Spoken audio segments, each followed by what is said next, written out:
राजधानी दिल्ली में हुए सीरियल बम ब्लास्ट की आज 17वीं बरसी थी। इस बरसी के मौके पर उन परिवार के लोग पहुंचे जो पीड़ित परिवार से जिन्होंने अपनों को खो दिया था। तस्वीरें हम आपको दिल्ली के सरोजिनी नगर मार्केट की दिखा रहे हैं, जहां पर आपको बता दें कि 29 अक्टूबर 2005 में सीरियल ब्लास्ट में यहां पर भी कई बेगुनाह लोगों की मौत हुई थी और कई लोग घायल हुए थे। उन्हीं घायल और कुछ मरे हुए परिवार के लोग जो है वो यहाँ पर पहुंचे और उन्होंने नम आंखों से यहाँ पर अपने खोए हुए लोगों को श्रद्धांजलि दी। और आज भी उनको ये डर लगता है कि कहीं ना कहीं कभी भी भीड़ भाड़ वाले इलाके में उनके ऊपर फिर से कोई आतंकी हमला ना हो जाए। राजधानी दिल्ली हमेशा ही आतंकियों के निशाने पर रही और इसी वजह से राजधानी दिल्ली में हमेशा कभी भी कोई भी फेस्टिवल होता है तो उस समय राजधानी दिल्ली में दिल्ली पुलिस अलर्ट होती है, आईबी का अलर्ट भी जारी किया जाता है और इसी वजह से भीड़ भाड़ वाले इलाकों में दिल्ली पुलिस की पैनी नजर होती है। लेकिन सरोजिनी नगर का ये वो दिन था जहां पर आपको बता दें कि 29 अक्टूबर को धनतेरस के दिन जब लोग खरीदारी कर रहे थे अपनों के साथ, तभी एक के बाद एक राजधानी दिल्ली के साथ साथ सरोजिनी नगर मार्केट में बम ब्लास्ट होता है, बाराखंबा रोड पे बम ब्लास्ट होता है, गोविंदपुरी में बम ब्लास्ट होता है। इन तीन जगहों पे बम ब्लास्ट में कई बेगुनाह लोगों की मौत हुई थी और कई लोगों की तो अभी भी पहचान नहीं हो पाई है। लेकिन आज भी आपको बता दें कि नम आंखों से 17 साल बीतने के बाद भी जब परिवार के लोग यहाँ श्रद्धांजलि दे रहे थे तो वो सरकार के दिए जा रहे जो भी सरकार के द्वारा उनको एक मरहम जो मिला है वो उससे संतुष्ट नहीं है, क्योंकि बच्चे बड़े हो गए तो किसी को नौकरी नहीं मिली तो किसी को पढ़ाई का खर्चा नहीं मिल पाया। बहरहाल अब देखना होगा कि अपनों को खोने के बाद भी क्या, कई साल बाद भी क्या उनको उनका इंसाफ मिल पाएगा, जो उनको एक मरहम चाहिए था वो मिल पाएगा। सरोजिनी नगर बम ब्लास्ट की 17वीं बरसी पर बम ब्लास्ट में मारे गए लोगों को श्रद्धांजलि दी गई। 2005 में आज ही के दिन बम ब्लास्ट हुआ था जिसमें 50 से अधिक लोग मारे गए थे और सैकड़ों लोग घायल हो गए थे। मारे गए लोगों के परिजनों ने उनको नम आंखों से श्रद्धांजलि दी और सरकार पर अनदेखी का आरोप भी लगाया। जी हां, सन 2005 29 अक्टूबर को धनतेरस के दिन दिल्ली की सबसे बड़ी मार्केट सरोजिनी नगर में ग्राहकों से खचाखच भरी थी और सभी लोग खरीदारी कर रहे थे। तभी शाम तकरीबन 6 बजे के करीब जोरदार धमाका आता है जिसमें कि कई लोगों की मौत हो जाती है। आज भी देखिए किस तरीके से पीड़ित परिवार अपनों को याद कर कर रो रहे हैं। जी हाँ, उनकी आंखों में आंसू इसलिए आ जाते हैं क्योंकि वो उस दीपावली की खरीदारी धनतेरस के दिन करने आए थे जिससे कि वो अपने घर के रोशन कर सकते थे, लेकिन उनके घर के चिराग बुझ गए। अब देखना होगा कि सरकार ने अभी तक तो इनको उस तरीके का मरहम नहीं दिया कि ये अपनों को वापस ला सके, लेकिन कहीं ना कहीं सरकार से अभी भी इनको आस है कि सरकार कभी तो इनकी मदद करेगी। मेरी पूरी फैमिली एक्सपायर हुई थी इस ब्लास्ट में, मम्मी पापा और मेरा बड़ा भाई। और किस तरीके से देखते हैं आज श्रद्धांजलि दे रहे हैं, क्या लगता है अभी तक आपको उस तरीके का जो आपके परिवार के लोग खत्म हो उसका कभी इस तरीके का जो सरकार के द्वारा कोई वैसा मरहम मिला जो जिंदगी में कभी काम आ सके? जिस तरीके का सपोर्ट मैं चाहती थी गवर्नमेंट से कि हाँ मेरी पूरी की पूरी फैमिली ख़त्म हुई है, सरकार को अपनी तरफ से मेरे लिए एटलीस्ट ज़्यादा ना लेकिन कुछ ना कुछ से एक जॉब और एक घर प्रोवाइड करना चाहिए था।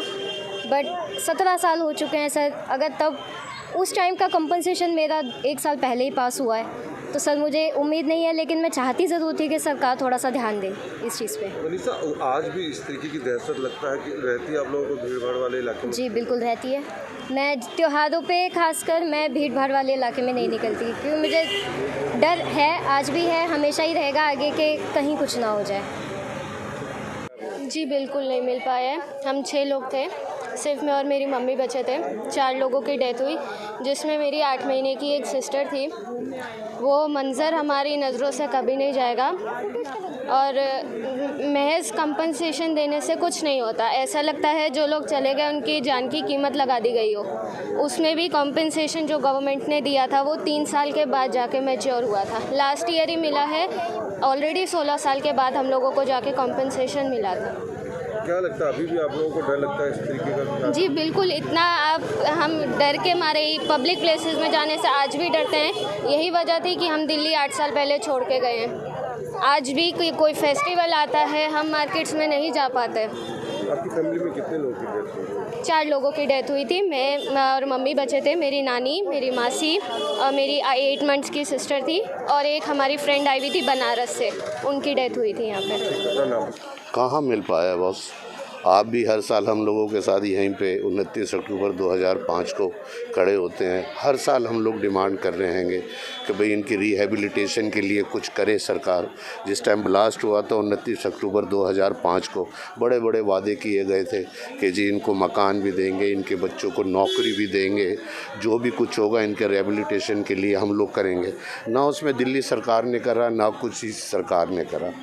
जितने भी डिपार्टमेंट है हर उसका बाढ़ पीड़ित हो, 84 राइट्स हो या कुछ और चीज़ें भी, जैसे वो एसिड अटैक वालों के लिए गवर्नमेंट ने 2% नौकरी के अंदर रिजर्वेशन दे रखा है।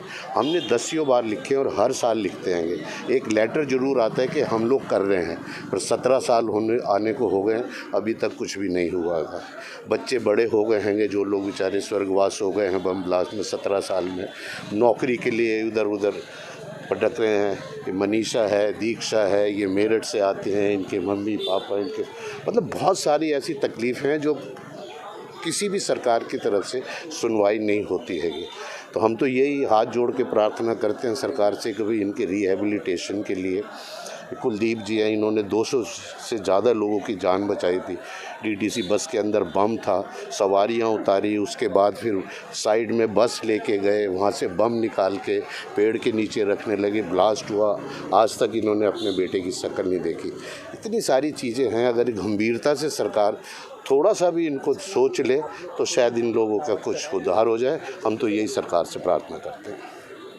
अच्छा, उस समय का जो 2005 में जो ये घटना हुई थी, क्या मंजर था और क्या उस मंजर को आज याद करके डर लगता है? बिल्कुल डर लगता है जी, क्यों नहीं लगता। ये जहाँ हम खड़े, सारे पटाखों की दुकानें थी। ये सामने शाम जूस कॉर्नर हैगा, 6:05 हुए थे।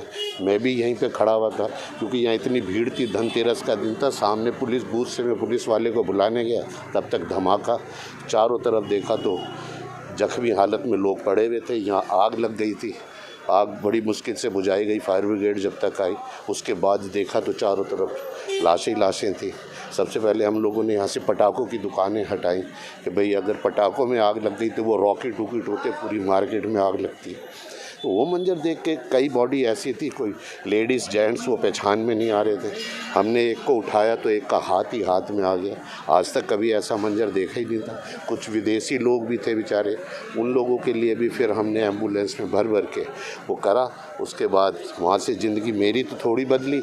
हमने फिर एक NGO बनाई, नेशनल वो south Asian forum people against terror.